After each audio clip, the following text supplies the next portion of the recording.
Shut up and sit down.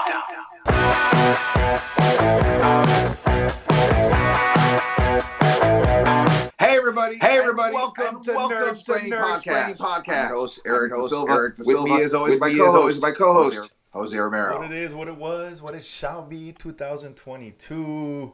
First show of the year. Always exciting. New year, new you, new nerds all That's together. new me, but it's a new year. I'll give it that. Oh, Hey. You know, do you have a New Year's resolution this year, sir? Nah. Not a resolution kind of guy, dude. Just The ego on you, Jose. Walk around like, I killed it. I'm not saying there's things I should not change or whatever. I just don't care to. That's more. No, that's not. Just saying. Fair. So, yeah, exactly. Fair. But whatever. I mean, Fair. if I just have to change something, I'll put my mind towards it. But right now, it's all good. I can't complain. 2021 was fine. COVID stood around. For you, I'm glad it was fine for you. I'm looking to change things up a bit. Sure, your this year. circumstances are obviously different, you know. Sure. But hey, that's why I love New Year. It's always a fresh start, no matter what. Shitty year. Oh my God. Turn the page. Good year. Yeah. You look forward to even better.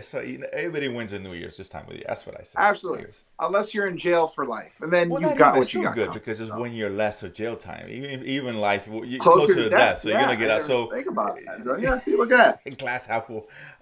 So Of arsenic. Yes, it's a glass full of arsenic. Good for you. I like you. yeah, being so those positive in jail, that you way. gotta hope. You know, if you got YouTube in jail, good for you. I'm sure some nerds in prison. Welcome to the show. This is Nerdsplaining. But yeah, listen, I mean, it's not a big week this week. A couple of shows we're going to talk about. Obviously, we love Boba Fett towards the end. There is our main course, as always. Much better main course than last week. I think if we can both agree on Yes. that from the get-go. But yeah, there's nuggets, man. Not nuggets. A couple of things, and I know we talked about stuff coming out.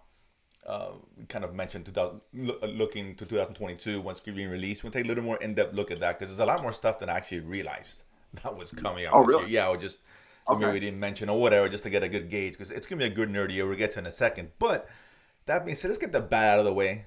Kind of bad, whatever. Before we get to the good stuff, and that is a little Morbius story here, where obviously Sony delayed it 3 months. Not a huge delay, but it was kind of.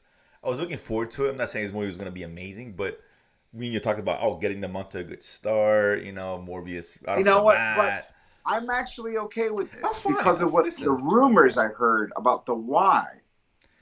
Well, did you hear about I heard this? some stuff, but nothing's confirmed. But there's some rumors. But ultimately, it's money because of the Omicron, the virus, and they want to make. I think they have confidence in the film to where they want to make as much as they can. Spider-Man came in right before this new thing because like this theater's closing in Canada, all the theaters closing overseas. So they're like, okay, let's slow it down, let's pull back. We want to make money. That's the whole point. So I think that's the real reason why it was moved. I think it's the seventh time. For Christ's sake, it's been moved. What you're saying is this has nothing to do with the reception that No Way Home was so big that the rumor is they're filming additional scenes with Andrew Garfield Spider-Man. I heard that, but I'm not buying that. Because I think as a studio, I think you were trying to ride the wave of No Way Home, right? You're on a high, bring Morbius out. It's still Spider-Man related, right? But I don't think that them taking away, they're missing that momentum is good for them. They have no choice because they don't know what's going to happen. Things can close. The things can close down here too, like other countries, right? I don't know. I doubt it, but it happens. But so they're just being precaution. But it's only 3 months. What? Listen, again, seventh time is this movie has had 7 different release dates. For Christ's sake, it's nuts. 2 of them were production stuff. The other 5 were COVID related. It's crazy. I think I'm assuming the Morbius snooze button just injects drugs into your body. So like, good. And you're like. That's it. Like, I'm gonna ride this way. So we'll see. I mean, I don't know. We'll see how things trend. But it is April 1st, April 2nd. I don't know. Whatever. April 1st.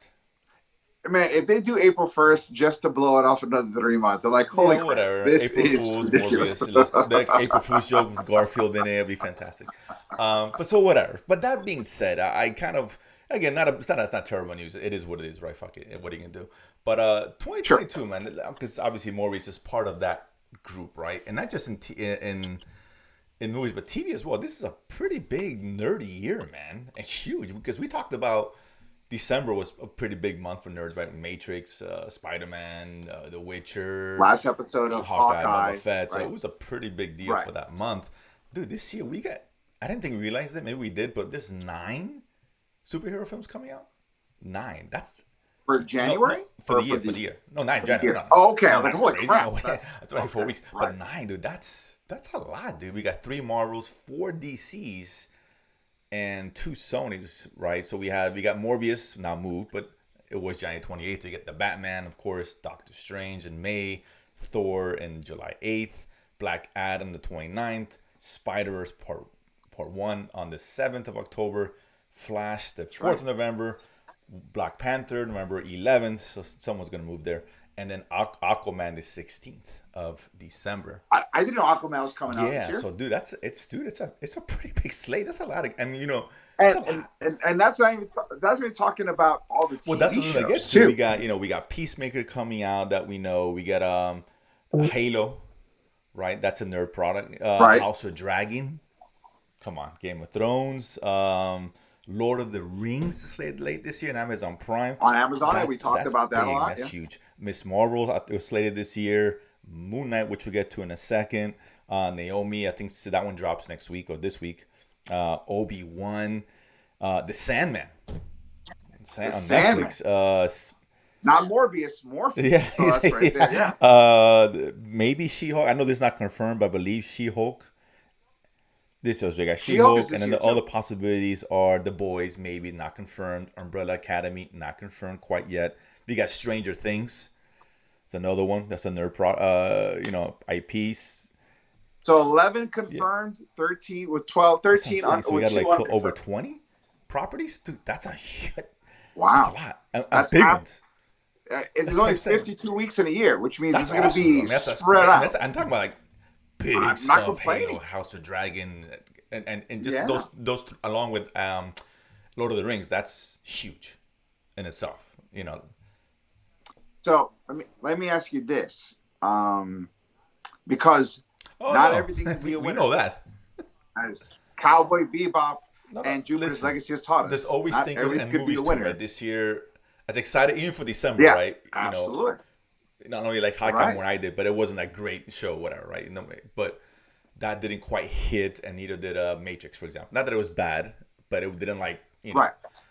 It I was was talking okay, about it was right. okay, So but it there's lacked always in gonna certain be aspects. Right. mediocrity. Right. Black Widow last year. So listen, they're there. So it's on the movies. Let's do the movies. So let's do the focus movies first. So we talked about last okay. week. I think you're anticipating Doctor Strange and Thor, right? Right. I have Yes, Thor those and are my Batman two for bigs. myself. Right. So Right. which is the best one? Which is the best and which is the worst out of this? I'm kind of curious what you think out of the 9. We got Morbius, Batman, Strange, Thor, Black Adam, which I'm kind of interested in Black Adam. Like, as The Rock. Come on, bro. Is that's Shazam supposed to come out this year 2023. too? Yeah. So it's only Black Adam first and that one. Flash, Panther, Aquaman. So All right. best and worst. Not what you're looking forward to the most. Just what you Right. think actually But gonna be what's gonna be the worst? Unfortunately, I automatically lean DC for bad. That's fair. I I get it. I'm just going for I can't what's argue been that. given. I can't argue Going with what's been given. Sure. That's fair. Um, Don't say Batman. I'm gonna shoot you. no, of course, Batman is saying. almost. That's not, Batman is a hot 35-year-old recent divorcee who wants to get back at her husband. It is a sure thing. It is not. It is fantastic. Without It's trolling, great. guaranteed. No, so that is. I'm in. I'm in. Sure. Buy that pretty girl a drink. I'm in. I will say, I was a little scared about Black Adam, but because the Shazam movie was so good, I think they have a much better handle on what they're going to do because they're the same world. Sure. And of course, The Rock, Come on. unless he's doing a movie where he has a prosthetic leg, he kind of knows how to pick a role and he knows what people want to see. So I think Black Adam is solid. I really want The Flash to be good. I don't even want it to be as good as Spider-Man No Way Home because it'd be setting myself up for failure. No, yeah. That's If this is how low my bar is for The Flash. wow, that low. If The Flash could be as good as Aquaman, I'll be happy. No, I has to be better than Aquaman. I liked Aquaman. I did. It's a fun film. But it's got to be better than that. It's got Michael Keaton. God damn it. I'll keep harping on that. I mean, and we were talking to be good. and actually, you know what? We'll save that. We'll save that part as far as we're gonna hit up that Bat and Flash in a second on that one. But I think Aquaman probably has the highest hill to climb because Aquaman was, to me, just a jumbled up mess of a movie. I know it made a lot of money and people liked it, but the problem is, and everyone said it, it felt like they did the entire trilogy in 2 hours. So because they've blown their wad, like, I don't know if they're going to learn their lesson and go, let's really take our time with Black Manta and make him an interesting villain. They might like, all right, Black Manta for 10 minutes. Now it's this. Now it's that. And I'm like, okay, just calm down. So as long as I feel out of all the DC stuff, Aquaman is probably the one that's most prone to fail. Okay. And what about who's going to be the best movie here? Out of all the DCs? Yeah. No, just in general. Out of all the other being released. All of being released. I mean, I think it's probably going to be a tie between Batman and Multiverse of Madness or Thor. It's like that. Okay. I don't know which one to pick. I know that's fair. Batman could be a sure thing. Thor's obviously a sure thing. I think the one that has the most potential to surprise is Doctor Strange. And even if it's just as good as the first Doctor Strange movie, I'm still in because that Doctor Strange movie was a lot of fun. I really enjoyed that movie. It's a solid film. I enjoyed it. It's solid. If it's like that, it's fine.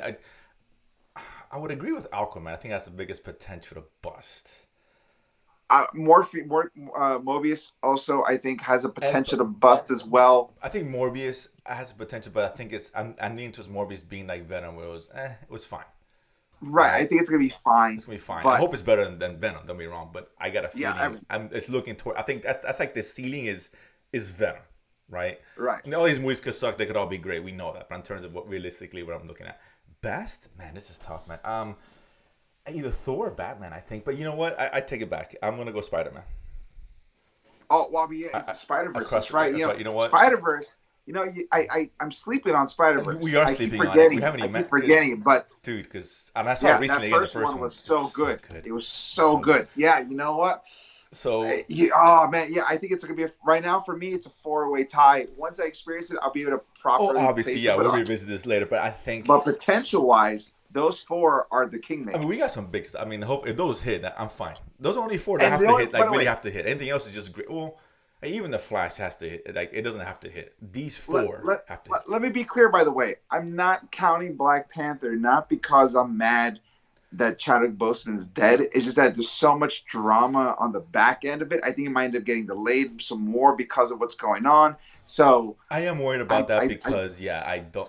I mean, like I said, we talked about some of the stuff I thought that they were going to go and move towards, but I don't know.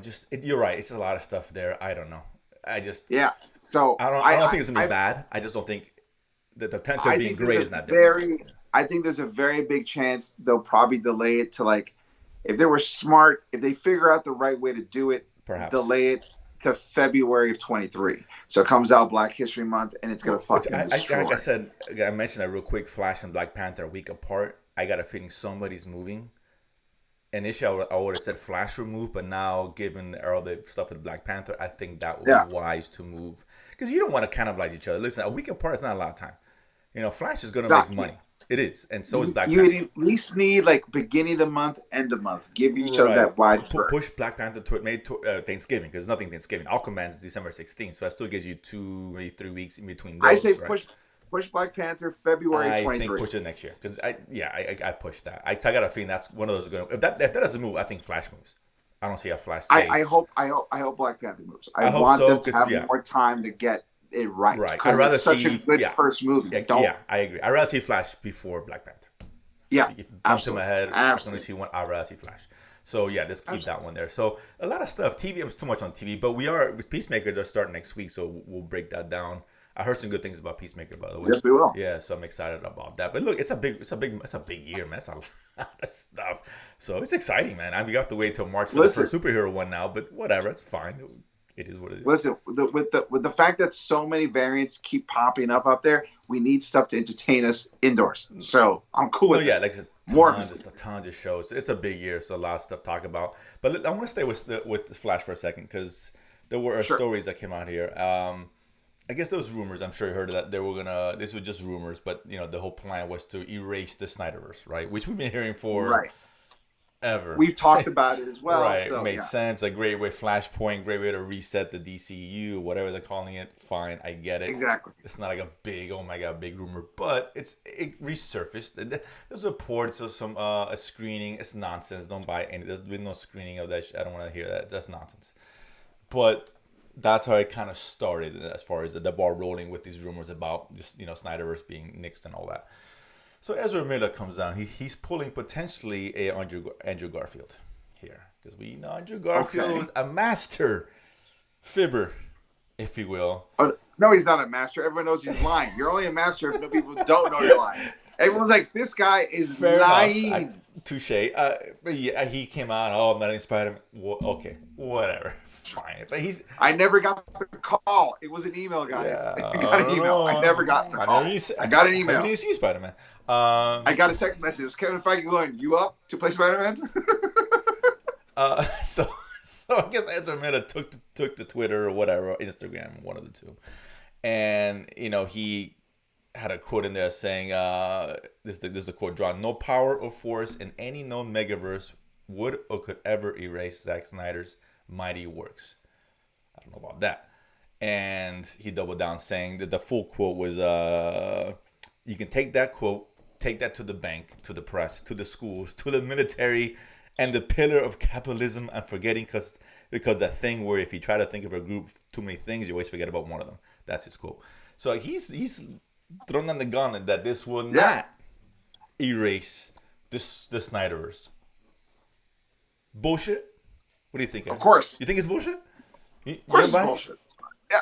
Listen, if they didn't want to erase the Snyderverse, Zack Snyder would be actively directing a new movie. But because he's not, it's not erasing. It's like that family member you don't talk about. It's there. What happened to Uncle Zach? Shut up. And this one, I had the director came out. I forgot his name, Adam. I forgot his name. Either way, he did, directed it too.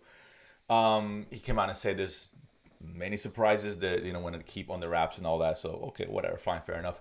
But this is gonna get erased. I mean, come on, really. I know we talked about Zod coming back. I got a feeling they're gonna maybe not completely erase it, but change the course of that. The Supergirl's in here, so that might something to do with it. Maybe. Are we gonna talk about the leak from the online leaker Grace Randolph that talked about all the stuff that's supposed to change with this movie? I trust her as far as I can throw her, to be honest with you. And I used to listen to her or whatever, but I stopped because it just, half the stuff she said was nonsense. She does break a couple of scoops in there. She does, admittedly so. But you throw but she's 50-50. Yeah, you throw spaghetti in the wall, something's going to stick. So I don't hold too much credence in that, to be honest with you. Right. Look, I think they're going to throw a lot of stuff at us in this film. I think this is going to be a Spider-Man-esque kind of thing, right? I think bigger, maybe, because the one thing that DC doesn't do is take its time to tell a story. Hit jam everything and it goes, let's just get through with it. So wow. Maybe, who knows? I'm still hoping Henry Cavill shows up, which I think he may. No, he's not. I mean, let's be honest. Both Cavill and Affleck are like, we're out. We're done. Well, Affleck was actually confirmed to be in this. He's in the beginning. Right, but I'm saying, but he's in the fly. I'm not saying he's going to be moving forward. I'm saying like Henry Cavill. But that's I'm talking about Henry Cavill in this film. This movie is his exit. Correct. Right. And I'm hoping maybe it's Henry Cavill's as well. That's what I'm saying. Like he might appear in the film. Oh, I see what you're saying. Not moving forward as Superman. That's not going to happen. But as far in the movie, I could see him popping in this. Oh man, I would love to see that. Like I told you, if you could just get him to be in Black Adam. Oh, that would be awesome. If he's in that, I'd be ecstatic of it. Oh, that's all you need. That's all. I'm done. Yeah, I can't argue that. After I'm like, you know what? It was great. It was a real fun ride. I forgive Justice League. There's no forgiveness for Batman v Superman, but I'll forgive Justice League. I'll forgive it. Totally. And I skipped over something real quick. I want to go back to it because we talked about the TV shows coming out. Moon Knight, one of them, and I know there was some news about Moon Knight. You wanted to kind of discuss can it have an effect on what we see from Moon Knight, the series on Disney Plus? Guys, I like to call this Eric's 4-color rant, where I talk about a thing, about what's going on in comic books, as a precursor to a thing you're going to watch in a show.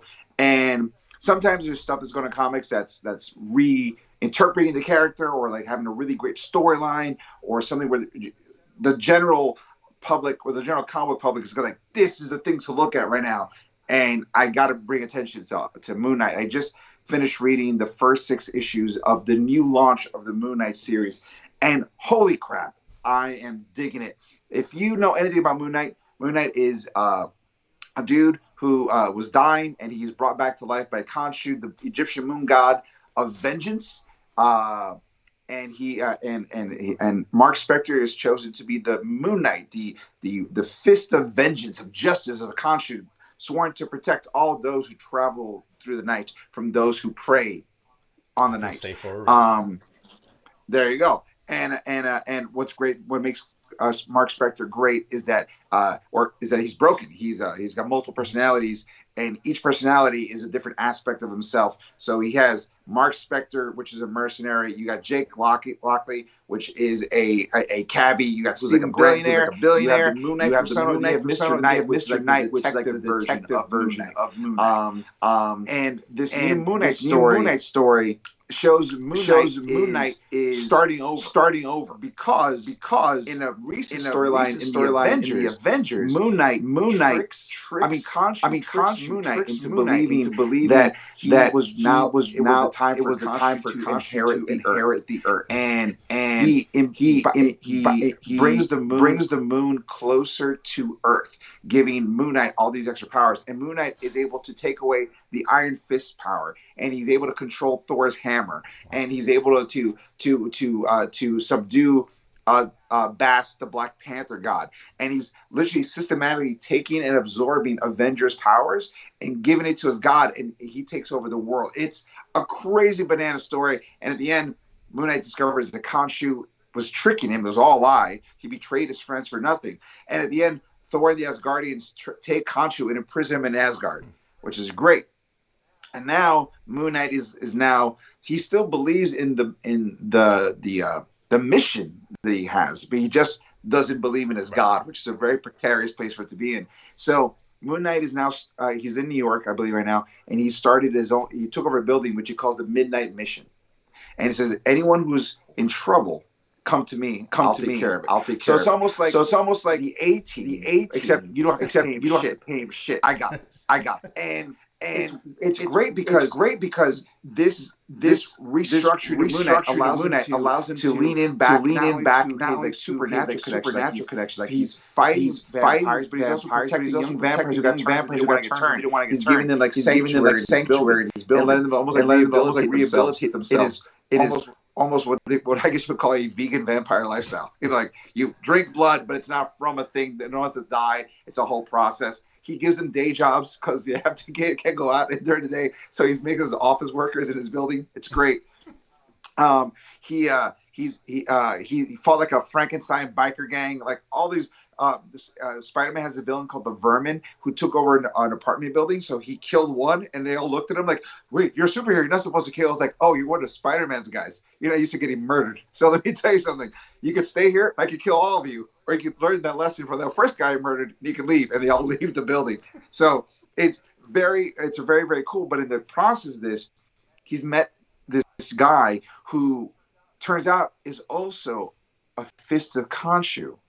He's a doctor, an Egyptian doctor, but he tells Mark, you are the right fist of Khonshu, and I'm the left.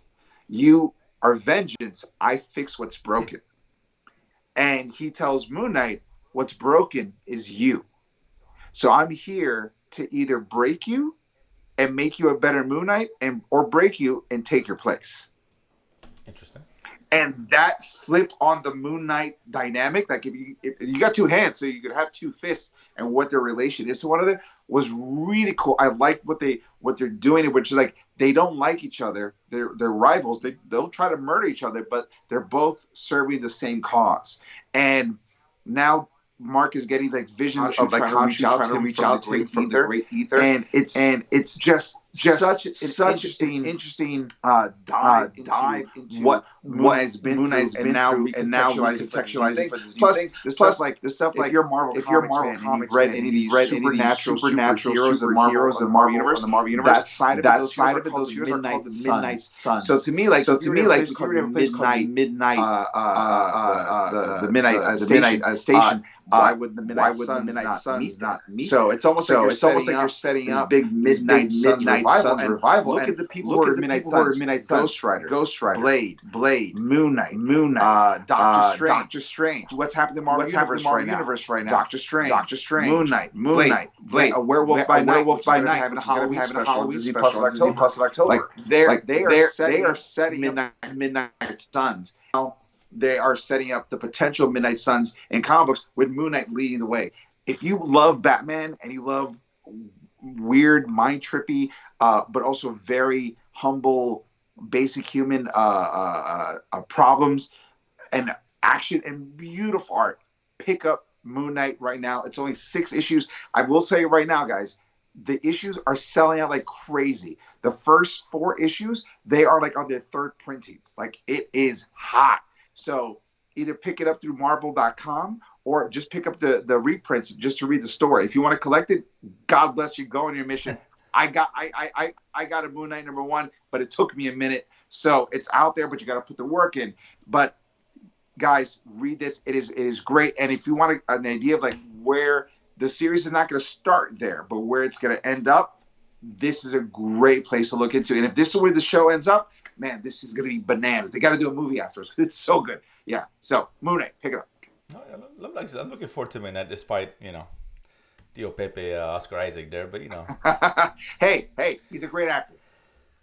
He's a great actor and he's Hispanic. With that, he's a great actor and he's Hispanic. You got to give it. I know you don't. I know you feel a certain kind of way. Yeah, but I like Hispanic. I use that term. I like the Oscar Isaac. I like the Oscar Isaac. I use that term. I like the Poe Dameronness. I like the Poe Dameronness of it all. Sorry, I like the Poe Dameronness of it all. So I'm in. Latinos, but he. Spider-Man 2099. He's in. He's in it. He's in. So, we don't talk about Apocalypse. We don't talk about Apocalypse, but I will give him credit for 2099 Spidey, and I'll give him Poe Dameron. So I'm super excited about Moon Knight. I like the premise. So it's a cool premise. So let's see how. I mean, I'm sure it's gonna be good. I don't doubt it. It's gotta be better than Hawkeye. So yeah, I think this was gonna be better than Hawkeye. Love it. And you know what else is better than Hawkeye? The Witcher is better than Hawkeye. I mean, that was there's no argument there. We didn't talk about this last week. There was just so much to chew on. But obviously the season came out, a couple weeks ago. I know we both seen it. I'm sure a lot of people have seen it. Which I think I liked the first season a lot. I think you did too. If I'm not mistaken. Let's be honest. First season, I don't know about you, but it threw me off a little bit until the end because I didn't realize there were 2 storylines happening on opposite ends that merged. Right. The different times and all that. Yeah, it took some time. It took some time to settle in, but once it did, it got going for me. Second season, man, I gotta say, I enjoyed it a lot better than the first one. And I liked the first one. Yeah, because it was very straightforward. Everybody knew where they were, and they all went together. So that was just streamlined storyline. Everything was converging. All the side stories all converging to one big storyline towards the end. Yeah. Well, at least next season anyway. But yeah, this was really good, man. I love Henry Cavill in this role, man. He's so good in this, and he is the Witcher.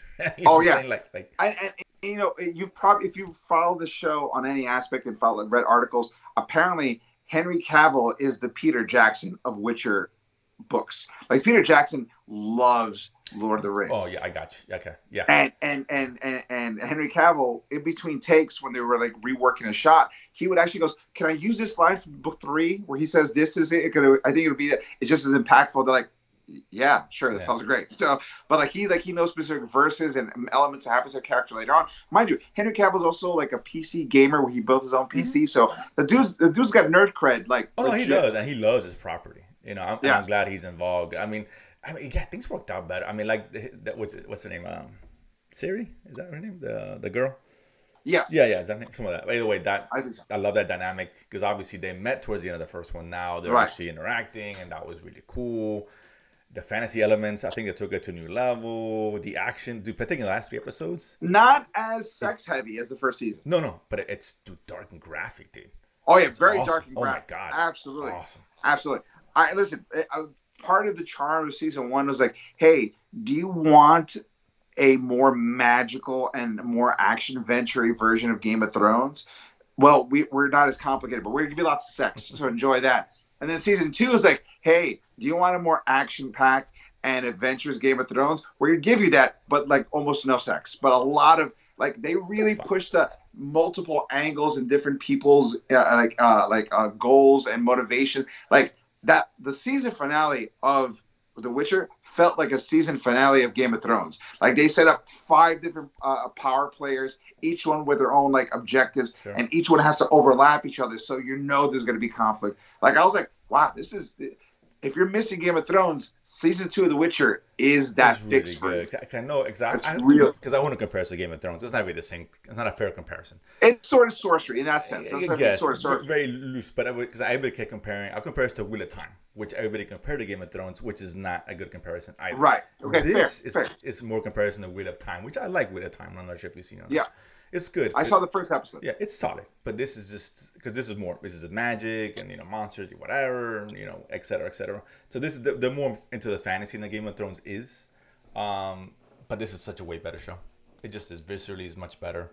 It's more fantasy elements here, and the actions is 10 times better in Witcher. The season finale action, even the one before that, I think would have. In the fighting in the stronghold, whatever, in the room, whatever they were in, that was a great scene. That was awesome.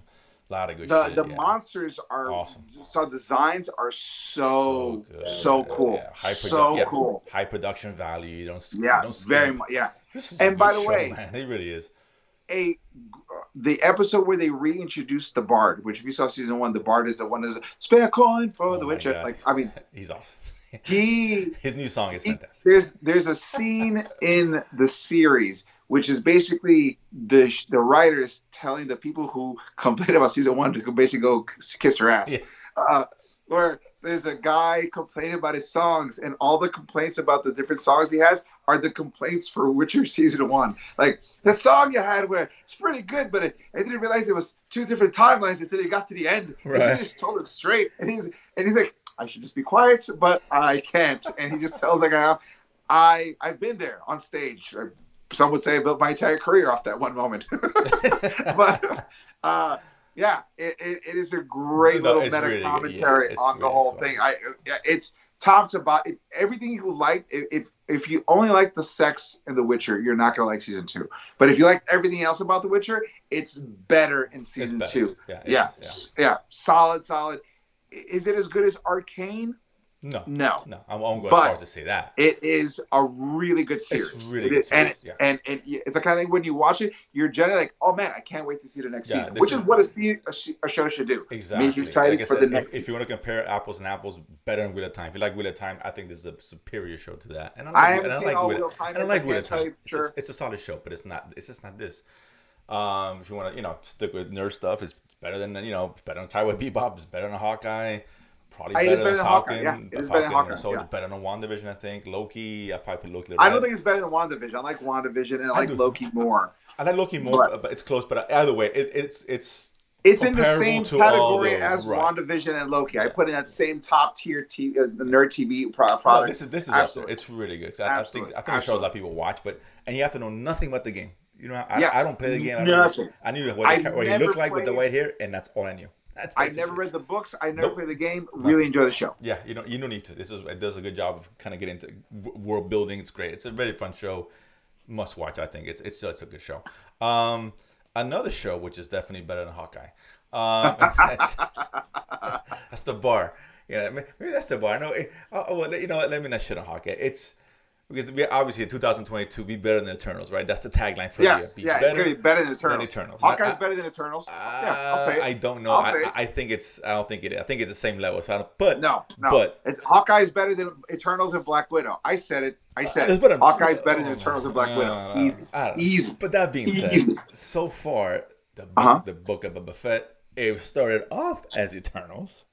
It did start pretty low. Let's be fair, right? But I think the second episode was a big improvement. I saw some issues with it, but it's a big improvement.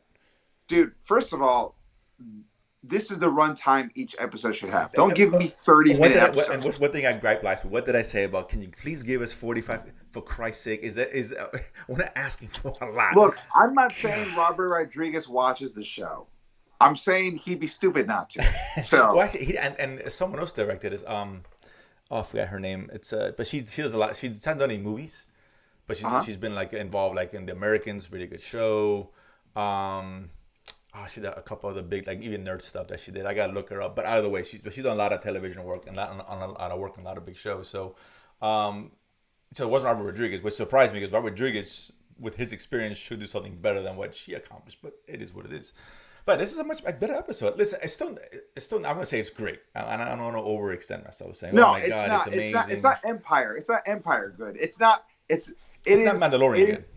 It's not Mandalorian good, but it's probably as good as a decent episode of The Mandalorian, which is a big jump from the first episode of Boba Fett. I agree. Yeah, because obviously it's funny because this is almost like Tale of Two Halves here. The first 20 minutes was current timing, continue what we saw last week. We got the, I guess that for those who are very few people probably know who that the gladiator was, right? That the Wookiee, that the bounty hunter. Right, I don't know who he is. I thought it was pretty well versed. Yeah, I just know he works for the Huts. Very little known because it came out in some comic and all that, So, but I know some people who know it, like, oh, that's him. I'm like, oh, and they kind of told me about him. He's a badass, whatever, in the comics. So, okay. So he's known, but I think 90% probably like, cool, we got another Wookiee. I know he looked cool. He looked cool. He looked cool, and I want to know more about him. No, absolutely. But we got the two Huts, which that was funny. The two Huts, which to me felt a little incestuous. It felt a little Cersei and Jamie. Sure. Jamie and Cersei right there. I was like, their tails were together. I was like, what is this? The first page on Pornhub for Huts? This is very inappropriate. Listen, maybe that's appropriate in the Hut custom for all we know. Maybe it explains why. The Huts actually started off very good looking, but all the inbreeding made them fat. Like centuries later, this is what happens. They used to be like snake people. Now they're just on their side because they're so that's they got lazy. They got fat. Yeah, very honey boo boo. But I was good. Too old of a reference? I don't know. I like it. I think it works. No, I think it's fine. Mama June, Honey Boo Boo. All that circle grossness. I think they do. I don't know. Yeah, Honey Boo Boo's mom, Mama June. That's I remember the whole thing. So that's I listen. I watch the show for like a week, and I learned enough to never leave my brain. So that's. But that all being said, whenever Star Wars is good Star Wars, it's when they pay attention to the little details just as much as the big details. And that standoff on the town square where those 9 dudes carrying the Huts were struggling and they kept rocking back and forth. I noticed that. I was like, the minute I saw that, I'm like, this is going to be a good episode because if they're putting that level of attention to carrying 2 giant Huts, like everything's going to be, they're going to take care of everything. I wonder if people notice that because you see they're like, oh my God, this is heavy as shit, right? Oh, which is funny. And then I just they're like, because they're 2 fat fucks. Exactly it. And I like when those little attention to details. And then listen, I love a good one guy training a bunch of people to do a thing. Mando did it in season 1, episode 2 or 3. Well, no, 4. It was after they escaped the planet, right? Yeah. And he had to teach the villagers how to take down the ATST. Now this one, he's teaching sand people how to take down a train. It's been done before. It's not, I could have used a little Rocky-esque montage in that section. I thought it'd be kind of cool. For the they should have run up the dune, up and down the hills. But listen, it's funny because I actually wanted to see more of the first stuff than the second stuff. I don't know why they keep going. It's one of my major complaints that they go back retelling whatever story they're trying to tell with him in the past, and with the Tusken Raiders. I have an idea about that. I'm sure there's something there, but it's spending a little too much time. They could have cut that to 20 minutes. I thought the whole section, right? The train scene was great. That was great. That was super fun, really especially cool. that one Tusken Raider who apparently is Batman.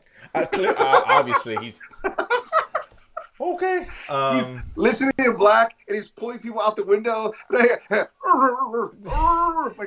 was great. Like that's a Tusken Raider Batman. Apparently, awesome. I don't know back to see the episode. Maybe there's like a little Tusken Raider signal in the sky because maybe I missed it. But yeah, that guy.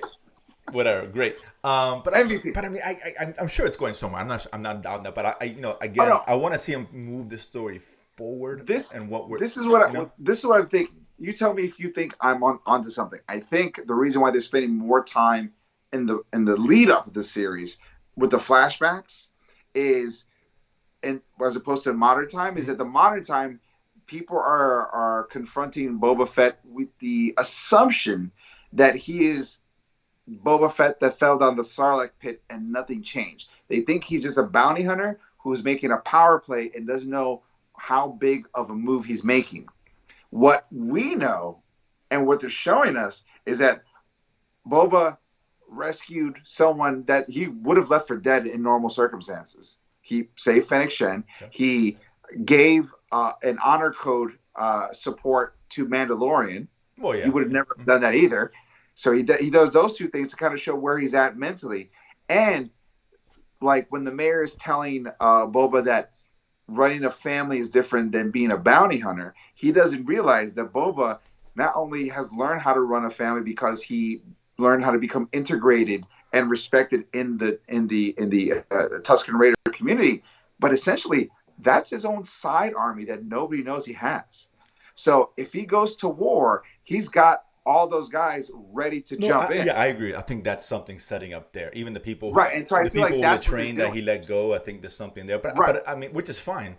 But I don't think we need. I think they could have done that in shorter sequences, right? They can tell that same story, make that connection without spending 30, 40 minutes in that, as opposed to telling us what's going on currently. That's again, it's not a huge complaint, but I rather go back. I kind of agree, but I think the reason why is the main story, the current timeline story, is going to be so much more 1, 2, 3, almost like happening so fast that they're giving you more background story to understand why he's going to make those moves because he knows what he's doing, but also to space out the modern story. So by the time it climaxes, it could take up all of episode 7. Yeah, I mean, my only concern is that maybe they're shortchanging the current story, which I'm kind of worried about. Maybe they're not. But I'm just saying maybe because I mean I will see. I think this next episode is going to tell where we're going. If they continue with the flashbacks, okay, that's a bit much.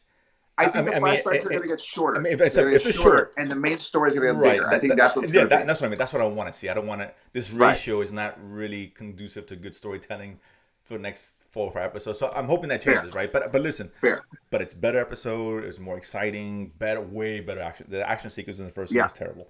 Here was actually it felt very stiff. Yeah, the first episode felt very stiff. This one, like we talked about, first episode, it felt like they were going through the choreography. Okay, you kick here, I hit here. Right. Yeah. This felt like they were fighting. I was like, that's what you want. Yeah, even the guy with his Boba Fett, whatever. He looked better moving, not great, but he looked better.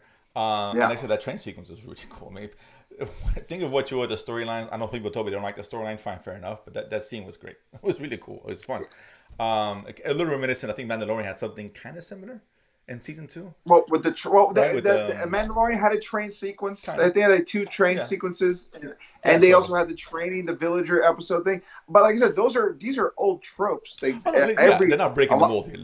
Let's be clear. But you know what? But what is interesting to see is the difference between the way Mando handled it and the way Boba handled it. You know, the very circumstances are different. The initial action, the generalness of it all are the same. But the intricacies of how both of them handle it, very, very different characters because they're both very different places in their lives and have very different sensibilities. So I appreciate that because you do see that difference. You know, Mando or whatever. Yeah, it's not. I agree. This is Boba Fett's a totally different character, and I'm liking what they're giving us from him. I think it's a big improvement. I just want to see a more balance towards current time as opposed to the backstory. That's what I want to see because I get it. Can we move? What's going on in current times? Let's move the story forward. You know, I'm sure it's been cool shit. Listen, like I said, we thought the show was going to get better, right? And it did. And it did. For now, I mean, that could change, but for now, it is better. It went from a 7 to an 8.5. I think it went from a 6 to like an 8.5. I think the first one was fine. I just wasn't a huge fan. It's not terrible, but it wasn't a huge fan. I gave it a 7, but you 6. But we both agree 8.5 landing now. Yeah, this was a really solid, really solid episode. Like I said, it's not Mandalorian. It's not as good as that. You know, fine, fair enough. Most Mando episodes are 9s. Like they really nail it out. A couple here and there, like whatever. But for the most part, they are really good. Absolutely. But this one, So I listen, 2 left. I think it's 5 left, right? 7 total or 7? 5. Right, it was 7 total. So the 2, so 5. Right. So listen, I think this was really going to set the stage. Okay, nah, as far as the story, what not? Let's push the story now. The story current. That's what I want to see. We know what's going on in the back. We know he's gonna get out, and I get all that fine. But let's move forward. That's all I'm asking.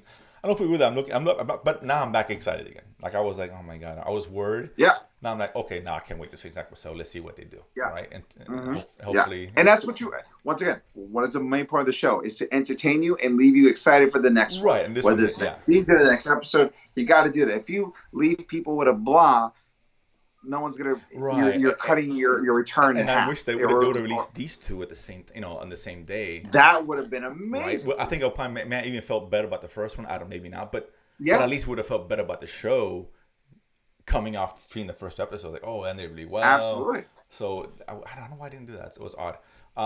But whatever. Kathleen Kennedy. Just blame it on Kathleen Kennedy. Well, listen, I give her credit, and then the spoils it. I'll blame her. Who else is she's in charge, right? It is what it is. She's in charge. Maybe she wrote the first episode, for all I know. No, that was Jon Favreau. It's still Kennedy. She gets all the blame, all the credit. From this point forward, if it's great, I'll applaud her. If it's not, we'll give her shit. That's just how it's gonna work until she leaves or whatever the case is. And I know 2024 or whatever. We'll see. But yeah, so look, good second start. Looking forward to next. That's the important thing is I'm looking forward now to the third episode. Yeah, and that's where you need to be excited by the next episode. I hope it's not one boring, one exciting, one boring, one exciting. That would be a bummer. Continue the pace. That would be a bummer. You're off to a good start. Let's keep that momentum. You're right. I'm saying this is like a good, not make it break it episode, but one that kind of set the stage for the rest of the season, I think. Only because, and you know this, we've seen Titans. We've been hurt before. We know how this works. We've gotten excited and just completely seen people shit the bed. It happen. And we've seen Star Wars shit the bed. Yeah. There is a little bit of skepticism. I think it's well earned, though, to be honest with you. Yeah. But yeah, this third one is not good. Then I'm really worried. I am really concerned because that's 2 out of 3, and that's not a good. But if 4 is good, then we're like, oh, maybe every goes even back episode, which sucks because it's going to end in odd numbers. So that's not good. I know. We're getting Star Trek here, where the odd one sucks, the even one's great. So yeah, so that's a concern. If that is a problem. If it's bad good by 4, then I'm really really worried about the show. Yeah. I mean, I can't wait for episode 6, but damn, it's going to end like shit. When you get to 6, you're like, I'm done. Maybe you start watching the last episode of the first season and the first episode of the second season back to back. I don't even watch it. I don't even. You're right. That's what I'm gonna do. Have someone tell me how it is and what I'll read about the ending and call it a day. Oh my god. Because that really would concern me. So yeah, that would be a bummer. That would be a bummer. So, but let's see. But other than that, look, it's a good show. Obviously, I'm excited. So that's the important thing. But all that being said, Eric, that is the show. That is the show, guys. Listen. If it came out nerdy this week, we got it. We gave you everything out there. And we appreciate you guys listening to the show. Thank you so much once again. Don't forget to like and subscribe to the show. And don't forget to visit our main channel on YouTube, the Latin Nerd Network. All the shows are out there. Everything is, if it's nerdy and it's Latino, we are on it for sure. Jose's got the watch list where him and his brother go through all the shows that came out this week. It doesn't have to be nerdy. Just whatever you got there to watch, they're going to break it down for you here. We have, of course, Thanos Choice, where we take a bunch of different ideas, different IPs, and see which one is worthy to survive until the end. Everything else gets worked out of existence. So see us debate and be petty towards each other just to make sure one thing wins. It's right out there. And of course, Nerdsplaining, where me and Jose always out here. Guys, if you want to listen to the original audio episodes, you can always go to ericdasilva.com, DASILVA.com. All the original audio episodes are there. And of course, while you're there, don't forget to buy my album, Adorably Offensive. I've been very surprised in the number of people who have been buying my album since this show started and going there. And I really appreciate it. So keep on spending me this money because I could really use more food that will hurt my body. So yeah, ice cream, sweets, those kind of things. It's the winter time. You get to have those there. And exactly. And when February kicks around, I'll start doing exercises. But until then, donuts. So, and also, guys, don't forget, not only like and subscribing, follow us on the social medias. We have at Nerdsplaining Pod on Instagram. We have at Nerdsplaining _ on Twitter. Let us know what you thought about the show. Let us know what you want us to look into, what we should be looking into, what you thought about our opinions. If you agree or disagree, we always appreciate that. Also, don't forget to keep us sending us photos of the things you have in your nerdy collection. It goes a long way. We appreciate sharing our creative. some nerd credit I got going on too. Don't want to brag, but I might put that Moon Knight #1 that I got. I got 2 of them, both variants. I mean, I'm snatching that way. So, and guys, once again, thank you for listening to the show. I have been Eric De Silva. This has been Jose Romero. We have been Nerdsplaining, and if you don't know, now you know. Peace.